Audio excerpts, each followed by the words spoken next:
Life in Agony, and Stick. And about how many shows are on this tour for you guys? Well, we're out for 5 weeks. I believe we're playing about 30 shows within those 5 weeks. That's a pretty long tour. And do you think you're getting the respect, or getting closer to the respect you deserve as an artist? Well, I don't know if we deserve respect or not, but for some reason the shows are doing well. And we seem to be making everybody money except for ourselves. Cool. I was also noticing that you and Christian Woman video, how much input and freedom did you have with the way those were developed? Well, do you want to handle this one? Yeah, Black Number One was done by a director. We were definitely not happy with the results. Christian Woman was done by Jonathan Reese, and we were extremely happy with the results. A much more creative piece, and more atmospheric, like the band, and more representative of the music. And you played Jesus in Christian Woman, is that right? Yeah, kind of. Yeah. It's kind of more of a visual metaphor. Well, actually, what had happened was, what the song is about is a young girl that fantasizes about having sex with Christ. Unfortunately, we had to cater to MTV guidelines, and so we could not even imply that this poor creature was having sex with Christ. So instead, she had to crawl into bed with me. So that wasn't that bad, was it? Did you know the girl? No, but I know her well now. It was my sister. It's your sister? So, were you raised Catholic? I was born a Catholic, yes, and raised a Catholic, but I do not consider myself to be Catholic any longer. So you've pretty much recovered as a Catholic. And how much do you ever find yourself feeling guilty about really stupid things anymore? No. No? Not really. Because I do. I know what your music is about, your family. I don't let them hear anything I do. We don't understand. What do your parents think of what your music is about, your family? I don't let them hear anything I do. We don't understand. Simply put. My mother's a shrink, so she surely understands. Do you think that Bloody Kisses was the psychotherapy you needed? Or do you need to... Yeah, well, I think all of my songwriting is actually sonic therapy for me. I have a hard time expressing myself, so I try to do it with music. Okay. Host and Typo Negative got Peter Steele, vocalist and bassist, and Josh Silver on keyboards. Easy. And so Peter, are you the voice of the band? You are literally, you write the music, you write the songs, the lyrics. What is it? Where do you find your role? My role? What is your role? Well, primarily I'm the vocalist and bassist of this unit. I'm also the songwriter and lyricist, so I guess that makes it primarily my fault. Okay. Where do you write most of your songs? You live in Brooklyn. I live in Brooklyn. Where do you find the space to create? I pretty much write songs in my head. I create little parts while I'm at work or something. And when I have enough parts, I try to string them together so they make some logical sense, at least sense to me. On Bloody Kisses, there are several warped soundscapes, is that? And I know Josh has a big role in that, and I was wondering how much freedom you have, or actually spare time you have to do some experimenting with those sounds. Really, it was just the result of too much drug use. And they were completely unplanned and made no sense whatsoever.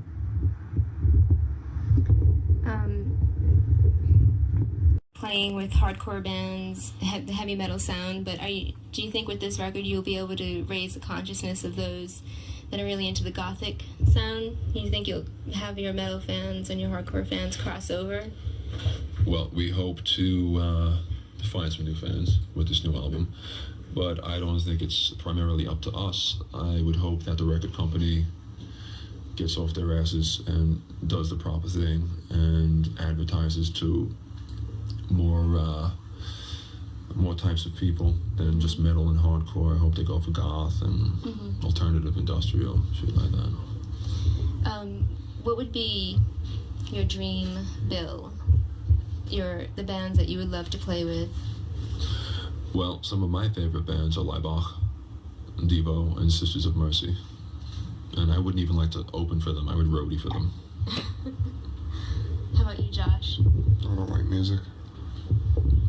So you guys must have been inspired by some music, maybe the psychedelic sounds of the 60s, the song Can't Lose You and all those other psychedelic sounds on the record. That's true. Him and I come from the same background, having been born in the early 60s, so we listened to like psychedelic music, and then the 70s came along and there was Deep Purple and Black Sabbath and stuff like that.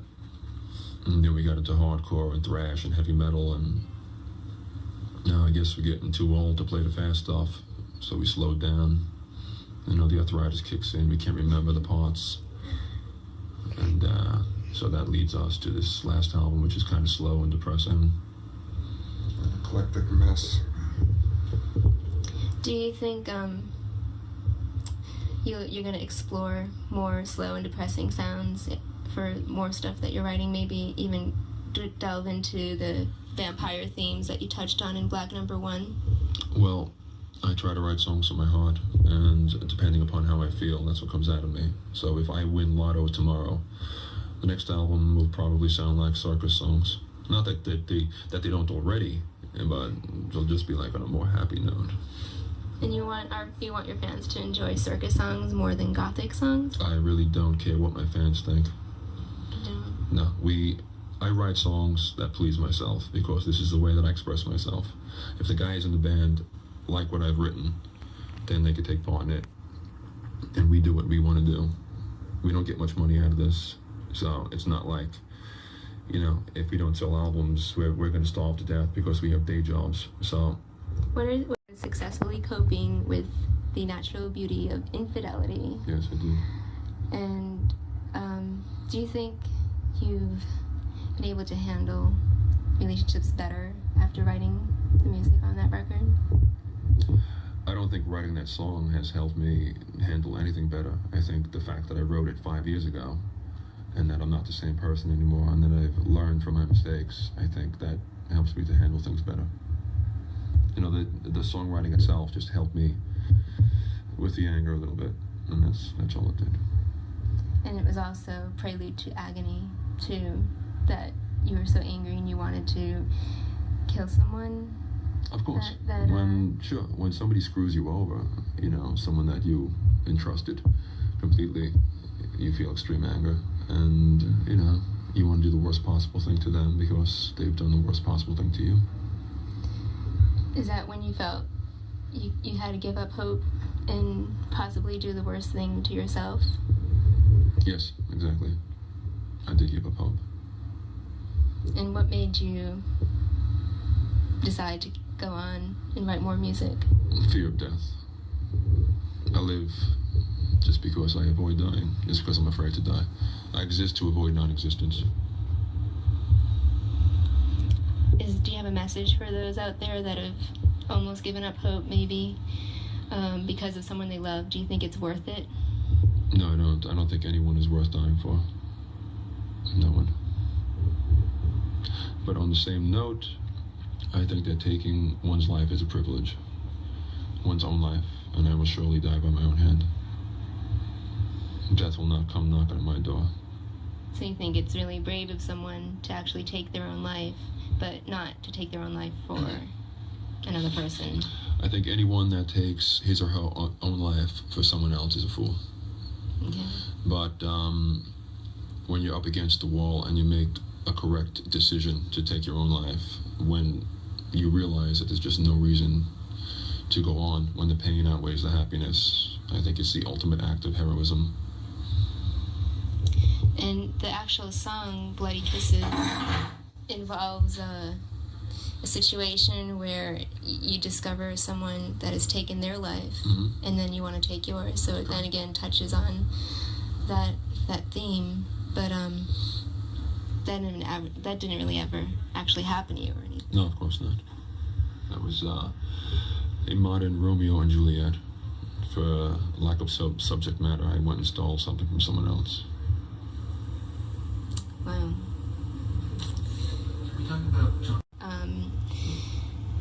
This one, Jonathan decided to film it in color. Correct. And what was your input on it? Well, this long pause here, I'm sorry. The input was only writing the lyrics. Mm-hmm. His, creative input was all of his own